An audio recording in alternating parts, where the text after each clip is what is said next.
Hello, my name is Pat McGann. I am Director of Strategy and Planning at Men Can Stop Rape, an organization that was founded in 1997 in Washington, D.C.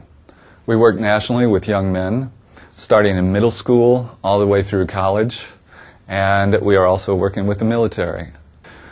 The segment you saw previously reflects our approach and the idea of dominant stories and counter stories. Dominant stories are pervasive in all parts of the society that we live in. They are about the pressure young men face to be aggressive, to be in control, to be dominant.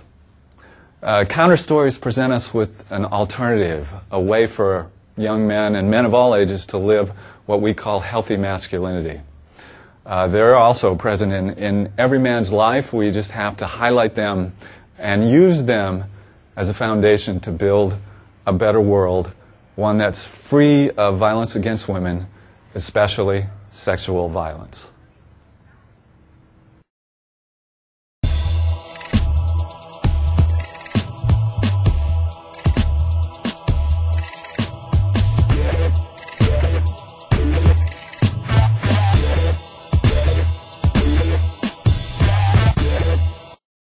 Hi, I'm Neil Irvin, the Executive Director here at Men Can Stop Rape.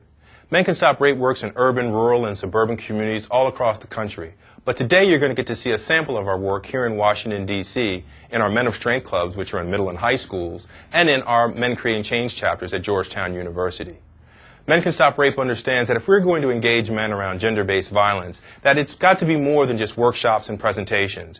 It has to be an everyday opportunity for young men, for themselves and their peers, to engage conversations, situations, behaviors, and attitudes that come up in their day-to-day activities and lives. And we think it's important that these young men then have a space to come and work with their peers and a male facilitator to discuss what messages are we receiving about masculinity and how can we as men learn to be strong without being violent as we become allies with our female peers in preventing men's violence against women.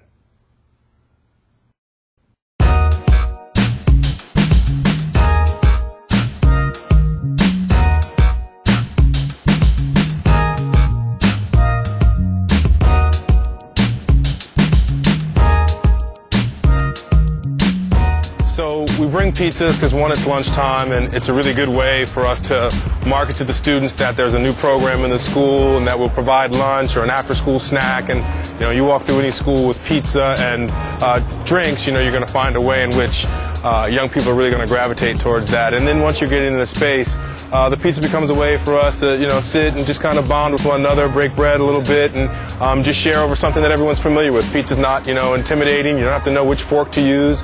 It just becomes a nice way for people to get into the space and start each weekly session. All right, let's check in. I told you all before that I applied for the Andover program in Massachusetts. Yeah. So I got accepted into it. Congratulations. I got an opportunity to go to New York and see Columbia University? Yeah, and then I also saw the UN because my cousin works there, so I guess I got a tour, and it was pretty fun.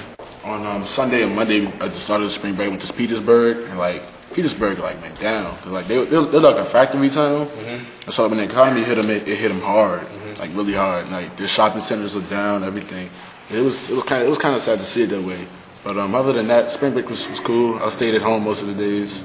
Check-in is a tradition that helps the members and the facilitator kind of establish the space in that moment. Each week we come in and the members will discuss, where they are both emotionally in that moment, but also things that are going on and relate to the work or their own kind of evolution as figuring out who they're going to be as men.